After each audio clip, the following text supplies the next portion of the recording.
Okay, welcome everyone. Sorry for the delay. Having some technical difficulties.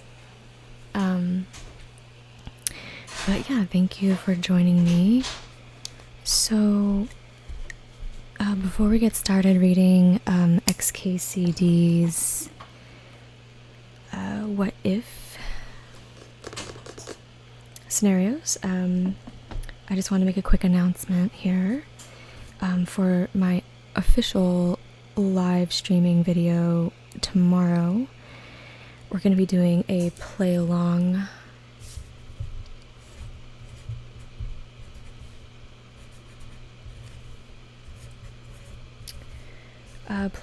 game called Concept, and it's basically to celebrate my channel reaching 500 subscribers. And yeah, so you guys can join me and we'll do like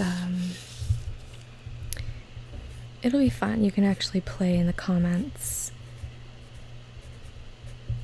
I was gonna just do a regular video, but I figured it'd be fun if you guys can actually interact with me. So I'm gonna be doing it tomorrow at 6 p.m. California time, which is Pacific Standard Time. But if you are in a different place, not in California, Greenwich Mean Time is 1 a.m. and it's technically like the next day, so 7:23. That'd be like Saturday for you guys, I guess. If you're on the East Coast of the United States, it will be 9 p.m. your time. So if you're not in any of those time zones, you're just gonna have to kind of figure out what time it will be for you based off Greenwich Mean Time or California Pacific Standard Time. Yeah. So like I said, the game we're gonna play is Concept, which is this game here. Yeah. Concept.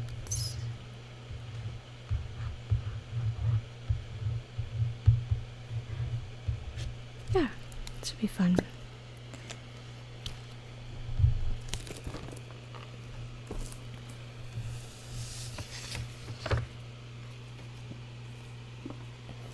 Okay. So, I'm not sure if any of you all are familiar with XKCD.com. It's a website. You can just go to it and check it out. But it's this website made by this dude, Randall Monroe, who's like a physicist or something, but he just made this website where he like drew these little stick figures and drew like little comics or whatever. But because he was a physicist, people started asking him like just these random weird, very imaginative, like scientific questions. Very, very, very hypothetical questions. And if you guys are familiar with the website or any of the questions and you can think of ones that you want me to read, I can find them in the book. But he basically tries to answer these ridiculous questions as seriously as possible, and he does take them very seriously, and he does all his research and does all his calculations and comes up with answers that are like equally, if not more so, ridiculous than the questions themselves. So on this website you can find all of these logs and logs of him, and he of course does little illustrations for each answer. But he had so many of them, I guess he decided to make a book. So that's what we have here. It's called What If by Randall Monroe. Serious scientific answers to absurd hypothetical questions.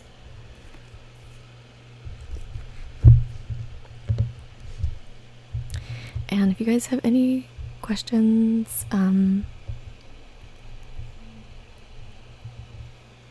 about, you know, this channel or what it's about, feel free to ask it. I'm not sure who exactly is watching right now, or if you're familiar with ASMR or anything like that.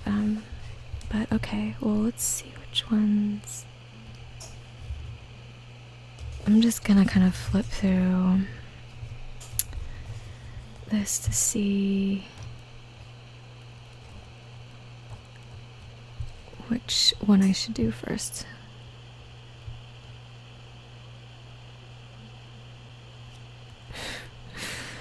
Okay, we'll get back to that one. Oh, here we go. This is a really good one. Okay. Okay. So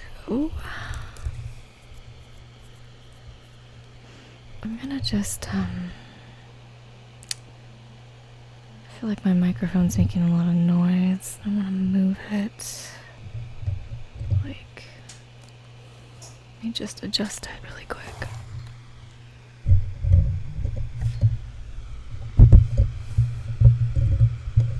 Okay, let's see if that's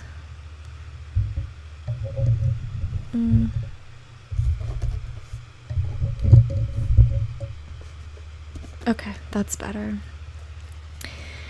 Alright, so the first one here, someone asked him, what would happen if everyone on Earth stood as close to each other as they could and jumped, everyone landing on the ground at the exact same instant?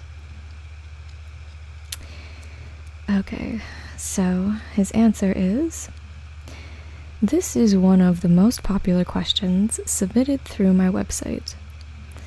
It's been examined before, including by science blogs and The Straight Dope.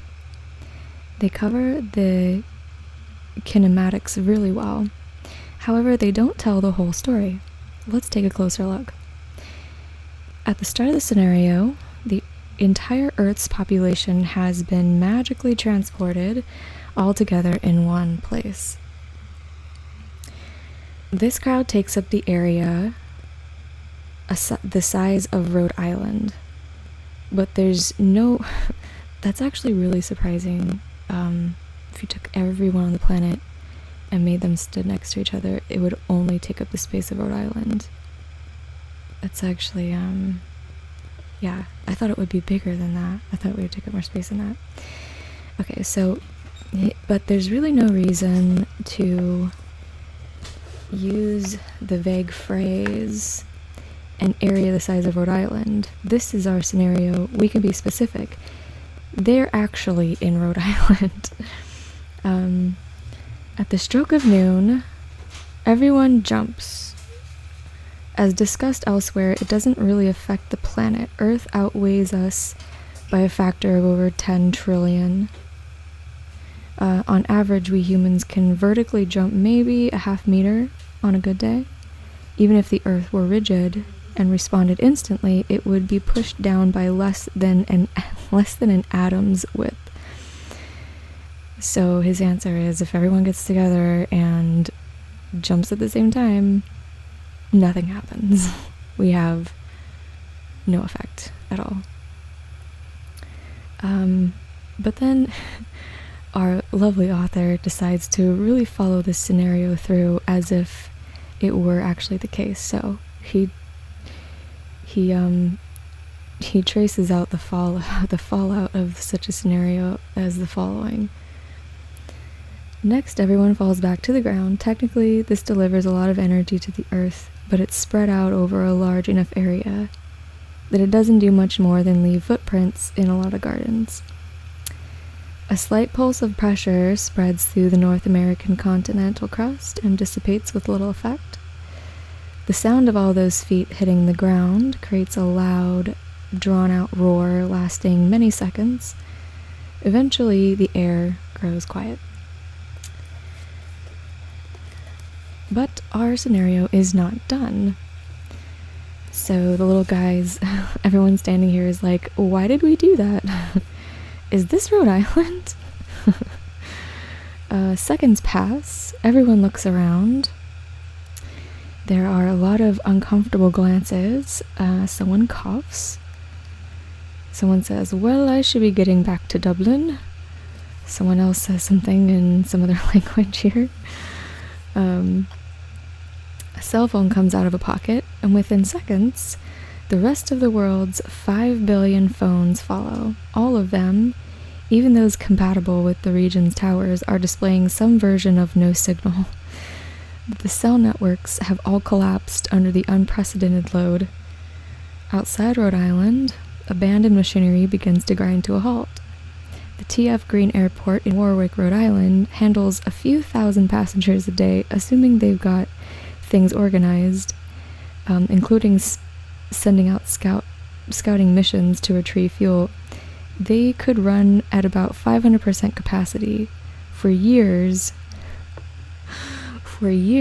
without even making a dent in this crowd. Oh no. And he continues, the addition of all the nearby airports doesn't change the equation much, nor does the region's light rail system. Crowds climb on board container ships in the deep water port of Providence, but stocking sufficient food and water for a long sea voyage provides a challenge. Rhode Island's 500,000 cars are commandeered. Moments later, I-95, I-195, and I-295 become the sites of the largest traffic jam in history of the planet. Most of the cars are engulfed by the crowds, but a lucky few get out and begin wandering the abandoned road network. Some make it past New York or Boston before running out of fuel. Since electricity is probably not on at this point, rather than find a working gas pump, it's easier to just abandon the car and steal a new one. Who can stop you? All of the cops are in Rhode Island.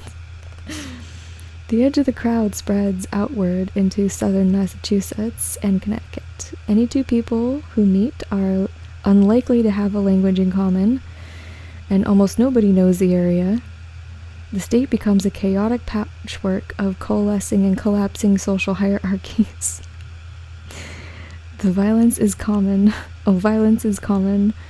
Everybody is hungry and thirsty. Grocery stores are emptied. Fresh water is hard to come by. And there's no efficient system for distributing it. Within weeks, Rhode Island is a graveyard of billions. Oh, I forgot to mention that a lot of these scenarios turn out to be quite morbid. Good thing they're just hypothetical. It's almost like learning, you know, because he really does go into depth here. But because all the situations are hypothetical, there's really no way to like prove or disprove how they would actually happen or play out. So it's almost like learning. You almost feel like you're getting smarter. The survivors in our scenario spread out across the face of the world and struggle to build a new civilization atop the pristine ruins of the old one. Our species staggers on, but our population has been greatly reduced. The Earth's orbit is completely unaffected, and it keeps spinning along exactly as it did before our species decided to do the wide jump. But at least now we know. Alright.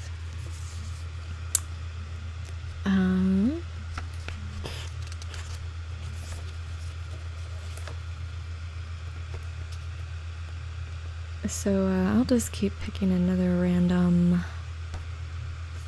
scenario. What is this one? Oh yeah. Okay. Here is a pretty imaginative one. Let me just adjust my microphone again here really quick.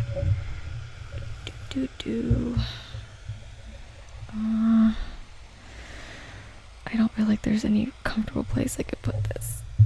I have to use my my proper mic stand next time for now, you guys will just have to deal with kind of sounds of me moving this around.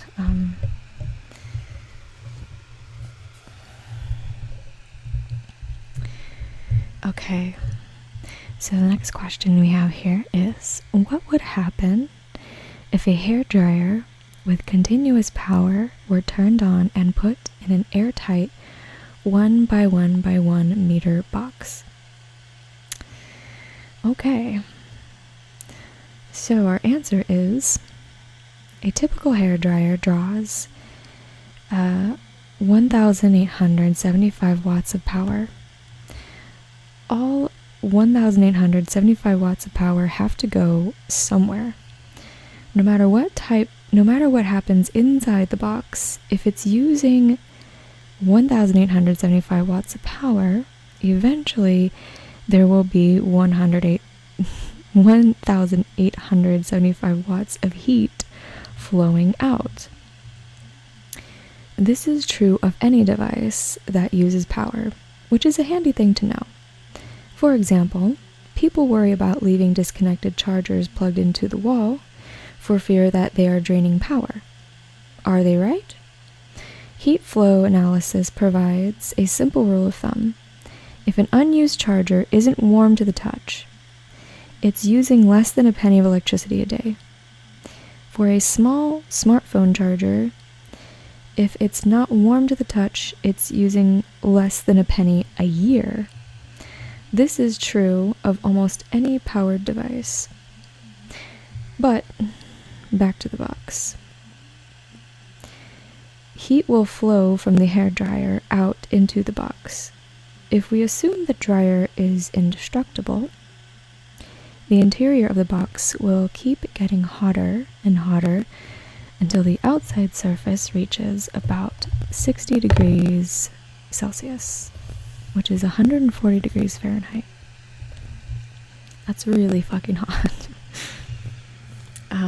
At that temperature, the box will be losing heat to the outside as fast as the hairdryer is adding to it on the inside, and the system will be in equilibrium. And in his little comic here, the little kid is like, "This loud box is warm. We're friends now." And the box is just like, "Whirr." And the caption says, "It's warmer than my parents. It's my new parents."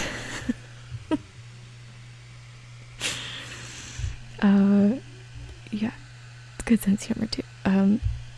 So anyway, we continue. The equilibrium temperature will be a bit cooler if there's breeze or if the box is sitting on a wet or metallic surface that conducts away heat quickly. If the box is made of metal, it will be hot enough to burn your hand if you touch it for more than 5 seconds. If it's wood, you can probably touch it for a while, but there's a danger that part of the box in contact with the mouth of the hairdryer will start to catch fire. Inside the box will be like an oven. The temperature it reaches will depend on the thickness of the box wall. The thicker and more insulating the wall, the higher the temperature. It wouldn't take a very thick box to create temperatures high enough to burn out the hairdryer, but let's assume it's an indestructible hairdryer. Okay, this is when the scenario gets really interesting.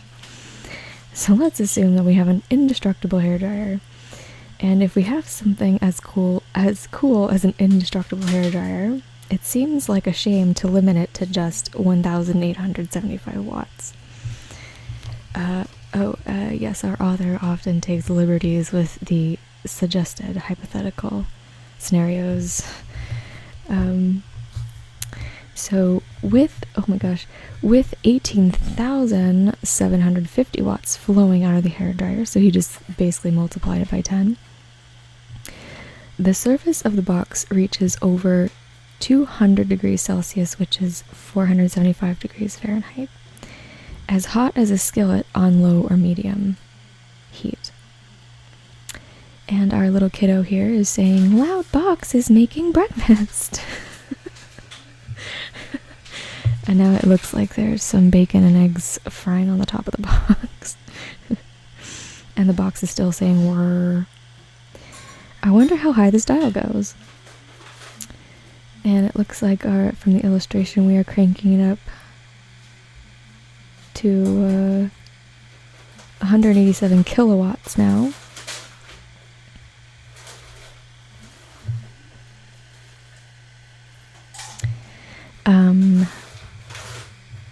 Yeah, so the surface of the box is now 600 degrees Celsius, hot enough to glow a dim red. Our little kiddo says, "Loud box, you're too hot." And he's looking very upset. He's not as excited as he was in the last frame.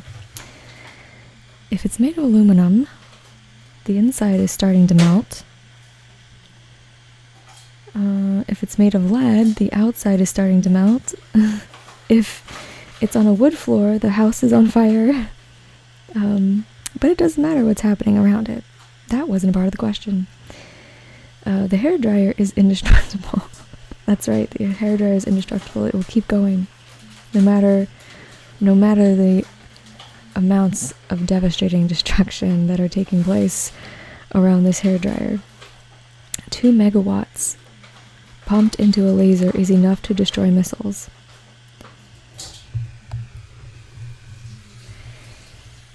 And it seems our scenario has taken us to just under 2 megawatts, so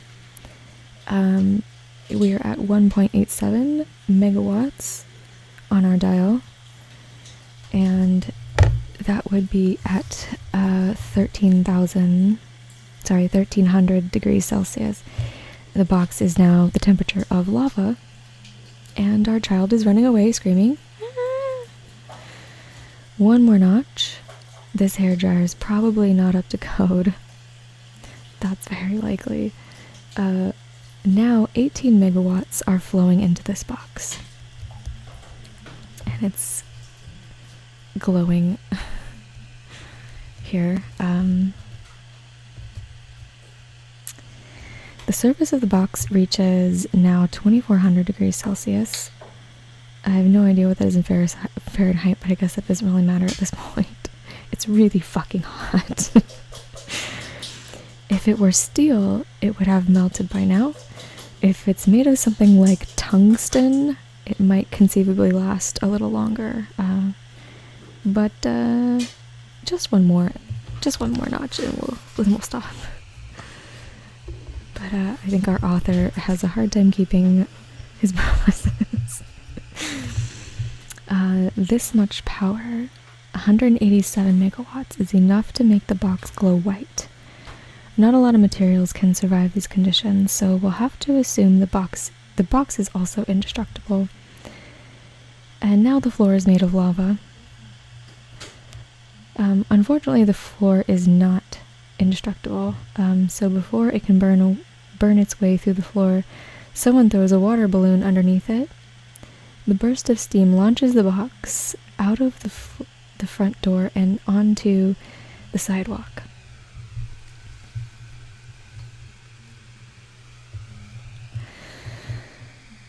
Okay, so we're at 1.875 gigawatts. Yeah, he says I lied about stopping. No kidding. According to Back to the Future, the hairdryer is now drawing enough power to travel back in time.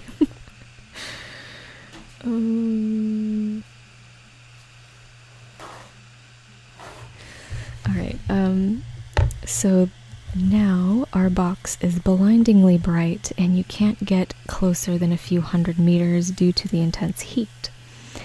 It sits in the middle of a growing pool of lava. Anything within 50 to 100 meters bursts into flames. A column of heat and smoke rise into the air. Periodic explosions of gas beneath the box launch it into the air, and it starts fires and forms a new lava pool everywhere it lands. This is such a wonderfully chaotic imaginary scenario. Don't mind my roommate cooking in the background. Sorry if there's clanking and sizzling sounds. It actually accompanies this story quite well. actually. Just imagine that's the sound of the overheating box jumping around and melting everything it touches. So we keep cranking this dial up. At 18.7 gigawatts, the conditions around the box are similar to those on the pad during a space shuttle launch. The box begins to be tossed around by powerful updrafts that it is creating, so by its own updrafts. In 1914, H.G. Wells imagined devices like this in his book, In The World Set Free. He wrote a type of bomb that, instead of exploding once, exploded continuously, a slow burn inferno that started inextinguishable fires in the hearts of cities. The story eerily foreshadows the development, 30 years later, of nuclear weapons. This box now is soaring through the air, and each time it nears the ground, it superheats the surface, and the plume of expanding air hurls it back into the sky. That's pretty crazy. That means the box is not even touching the surface of the earth anymore. It's just jumping off of like its own superheated air cushions. The outpouring of 1.875 terawatts is like a house-sized stack of TNT going off every second. A trail of firestorms, massive conflagrations that sustain themselves by creating their own wind systems, winds its way across the landscape. A new milestone. The hairdryer is now impossibly consuming more power than every other electrical device on the planet combined. The box, soaring high above the surface, is putting out energy equivalent to three Trinity tests every second. At this point, the pattern is obvious. It is an escalating pattern for sure. This thing is going to skip around the atmosphere until it destroys the planet. So let's try something different. We turn the dial to 0 as the box is passing over northern Canada. Why our author chooses Canada, I have no idea. But rapidly cooling, probably because Canada's cold, that makes sense. Rapidly cooling, it plummets to the earth, landing in Great Bear Lake with a plume of steam. And then we crank it up to 11. In this case, that's 11 petawatts, which is like a unit of measurement I can't even wrap my head around.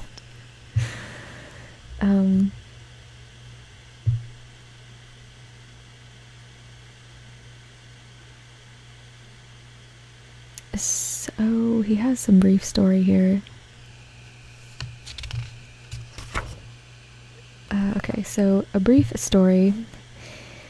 The official record for the fastest man-made object is the Helios 2 probe, which reached about 70 kilometers per second in a close swing around the sun, but it's possible the actual holder of that title is a 2-ton metal manhole cover. So this is a true story, apparently. The cover sat atop a shaft at an underground nuclear test site, operated by Los Alamos as part of the Operation Plumbob. When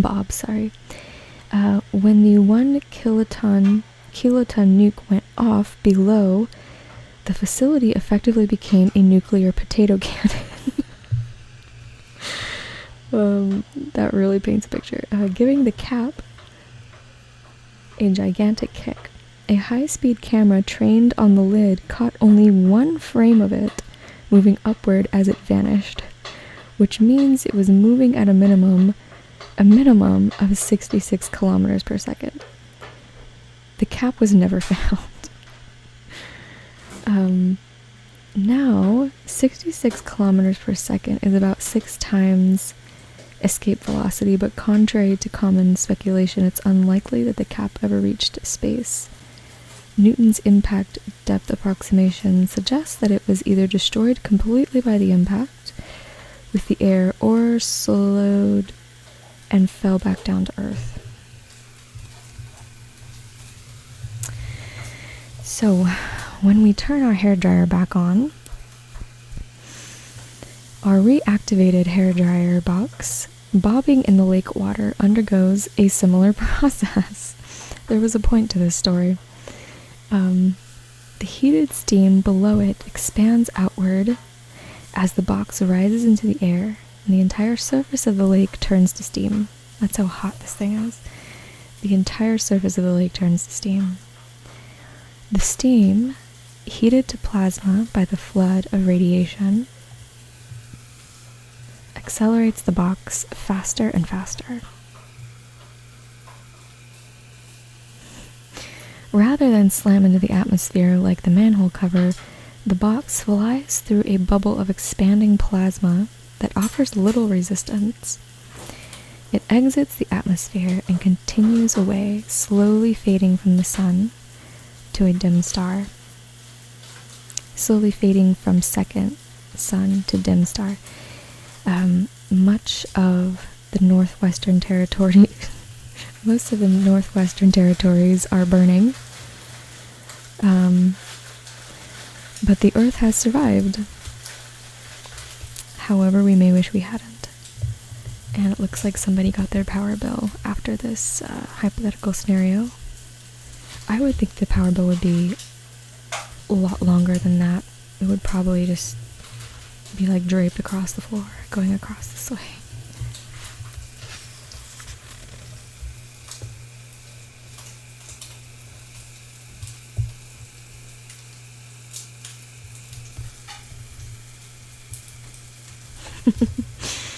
Okay, let's go ahead and read this one, actually. I think this is one of my favorites. And, oh, we have new people. Can you show your face while reading? Oh, I'm actually trying to keep my channel anonymous-ish. So, yeah, not showing my face right now. Sorry. Thanks for joining, though. Okay, so this question now is it possible to build a jetpack using downward firing machine guns? Okay, so our answer here is, I was sort of surprised to find the answer was yes. But to really do it right, you'll want to talk to the Russians. And just as a pause, and oh good, I'm glad you're enjoying the reading, Coco. And then anyone who's listening, I think I have a few people watching here. I'm curious to know where you guys are tonight. I'm in California. So it's, it's almost 10 o'clock here now. Yeah, so just curious where you guys are and what time it is where you are. Okay, so anyway, with our scenario here, to find out how machine guns can be turned into a jetpack, the principle here is pretty simple. If you fire a bullet forward, the recoil pushes you back. So if you fire downward, the recoil should push you up. The first question we have to answer, though, is, can a gun even lift its own weight? If a machine gun weighs 10 pounds but produces only 8 pounds of recoil, when firing, it won't be able to lift itself off the ground, let alone lift itself plus a person. So in the engineering world, the ratio between a craft's thrust and the weight is called, appropriately, thrust to weight ratio. If it's less than 1, the vehicle can't lift off. The Saturn V had a takeoff thrust to weight ratio of about 1.5. So you want it to be greater than 1. That means that the thrust is greater than the weight.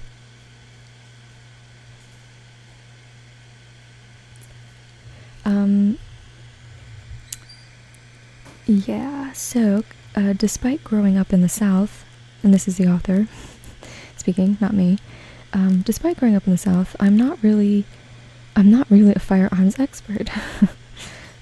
So to help answer this question, I got in touch with an acquaintance in Texas. As it turns out, the AK-47 has a thrust-to-weight ratio of around 2. Okay, so it definitely can lift its own weight. This means if you stood it on its end and somehow tapped down the trigger, it would rise into the air while firing. This isn't true of all machine guns, however. The M60, for example, probably can't produce enough recoil to lift itself off the ground. The amount of thrust created by a rocket or firing machine gun depends on 1, how much mass it's throwing out behind it, and 2, how fast it's throwing it. Thrust is the product of these two amounts, basically. So he actually worked out the equation here. I told you he takes these questions very seriously, like legit physics calculations going on here. Even if the scenarios themselves are like too ridiculous to like actually try. So he says thrust equals mass ejection rate times the speed of ejection. So if an AK-47 fires 10 8-gram bullets per second at 715 meters per second, its thrust is basically 13 pounds of force, roughly 13 pounds of force, and this is how he got it.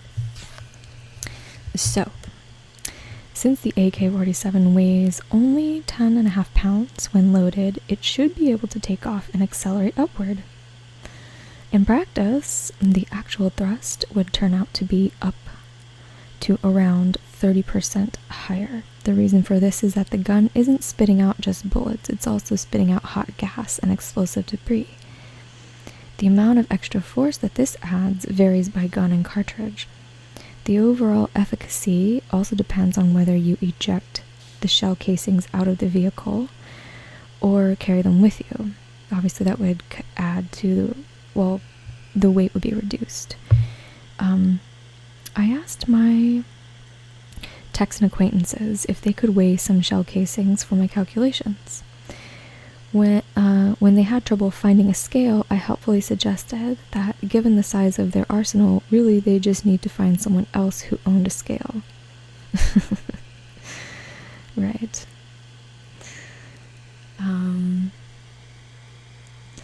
Oh, so looking back here, it looks like Coco is from Algeria. What time is it in Algeria right now, Coco? It must be like either really early in the morning or really late at night. Probably really early in the morning, I'm guessing. But yeah, for any of you who just joined us, I'm reading from XKCD, what if scenarios. But also we are, if you feel like sharing where you're from or where you're at right now and what time it is there, that would be just kind of interesting to kind of get like a little survey of the people who are here. So feel free to share. Okay, so back to our machine gun jetpack scenario. So what does this all mean for our jetpack? Well, the AK-47 could take off, but it doesn't have enough spare thrust to lift anything weighing much more than a squirrel. We can try using multiple guns. If you fire 2 guns at the ground, it creates twice the thrust. If each gun can lift 5 pounds more than its own weight, then 2 can lift 10. Yeah, it can lift its own weight plus a squirrel, apparently, here. So at this point, it's clear where we're headed. And it looks like we have a little dude here on a platform. that is stacked on top of a bunch of machine guns that are rigged to a trigger here. You will not go to space today.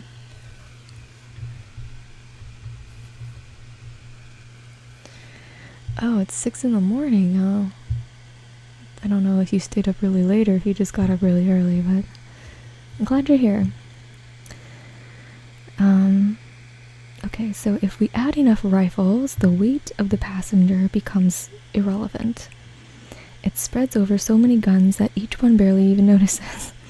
As the number of rifles increases, since the contraption is effectively many individual rifles flying in parallel, the craft's thrust-to-weight ratio approaches that of a single unburdened rifle. Interesting. But there is a problem. Ammunition. An AK-47, right, because they can't fire forever, right? An AK-47 magazine holds 30 rounds. At 10 rounds per second, this would provide a measly 3 seconds of acceleration. This would be very anticlimactic, I think. But we can improve this with a larger magazine. But only up to a point. It turns out that there's no advantage to carrying more than 250 rounds of ammunition. The reason for this is a fundamental and central problem in rocket science. Fuel makes you heavier. Since each bullet weighs 8 grams and the cartridge, the whole bullet weighs over 16 grams, if we add more than 250 rounds to the AK-47, to each AK-47, it would then be too heavy to take off. So its thrust-to-weight ratio would be less than 1 at that point. This suggests our optimal craft would comprise a large number of AK-47s. A minimum of 25, but ideally at least 300. That's easy to come by. Just go to Walmart. Just go to Walmart and like clear out their entire stock of AK-47s, carrying 250 rounds of ammunition each.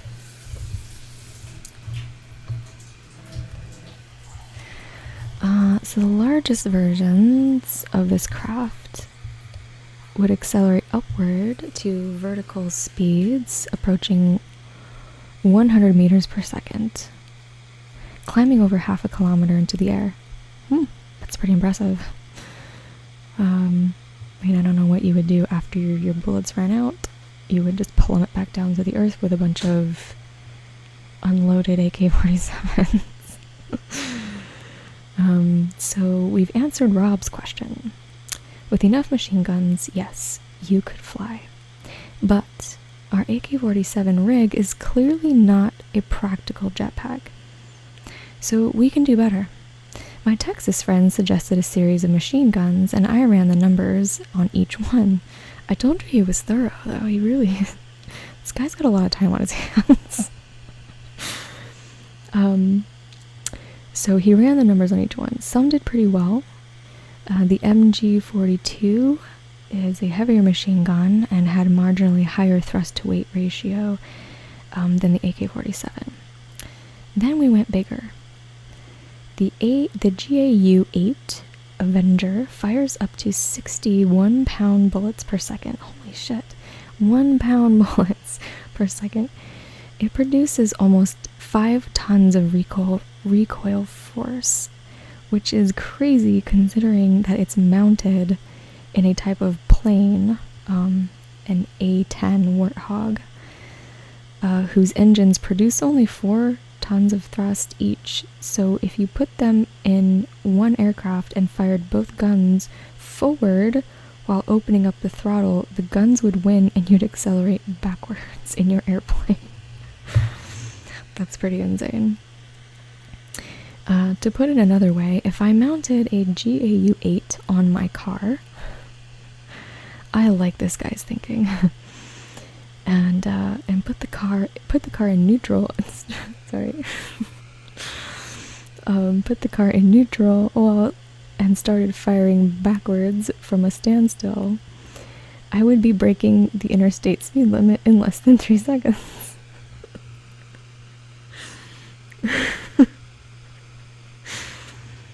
And this little illustration. And the cop is like, "Do you know why I pulled you over?" And the guy's like, "No." Actually, what I'm confused about is how.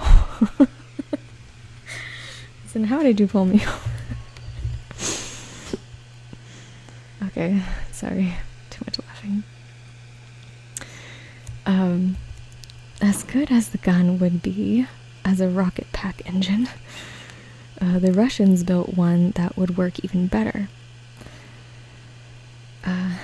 The Gryazov, I think, Gryazov Shipunov GSH-630. This gun weighs half as much as the GAU-8 and has even higher fire rate. Its thrust-to-weight ratio approaches 40. Wow, that's some power right there. Which means if you pointed one at the ground and fired, not only would it take off in a rapidly expanding spray, so it does continuous firing, obviously, it's like automatic. It would take off in a rapidly expanding spray of deadly metal fragments, but you would also experience 40 Gs of acceleration. This is way too much. In fact, even when it was firmly mounted in an aircraft, the acceleration was a problem. So I guess this one wouldn't be as practical to use. Let's see.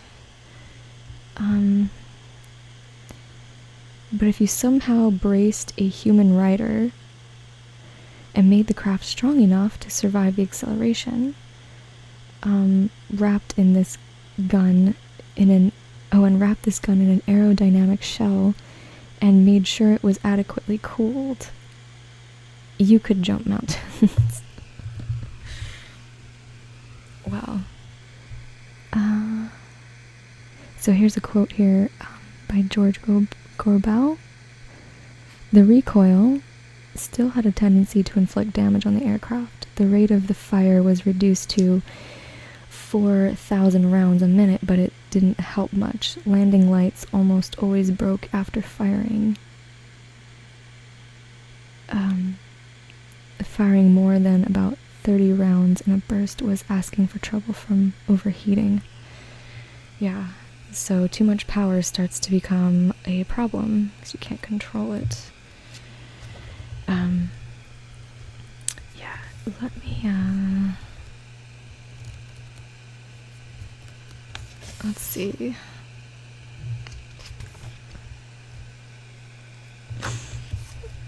Okay, this is a pretty interesting one, but let's see.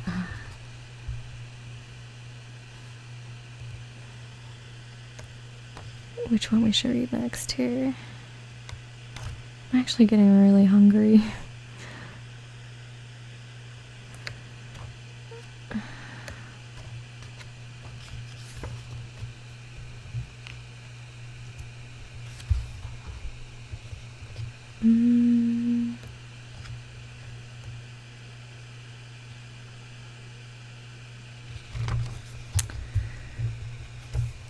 Oh, here's a really good one. Okay, I think this one might actually be my favorite.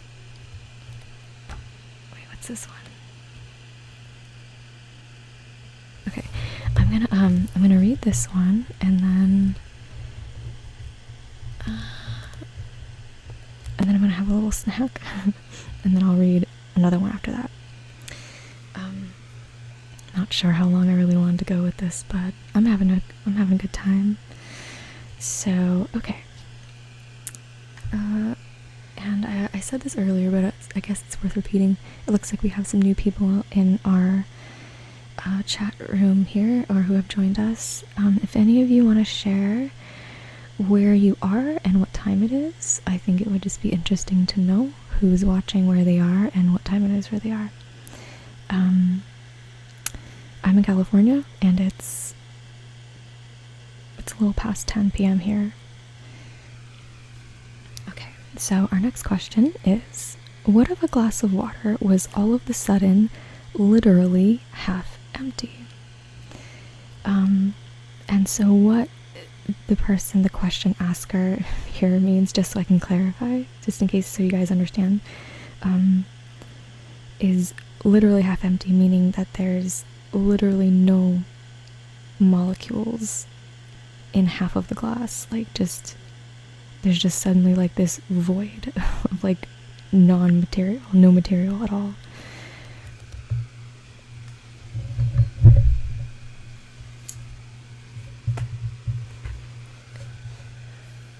Oh, hey, hipster trash. Oh, you're in California too, right on.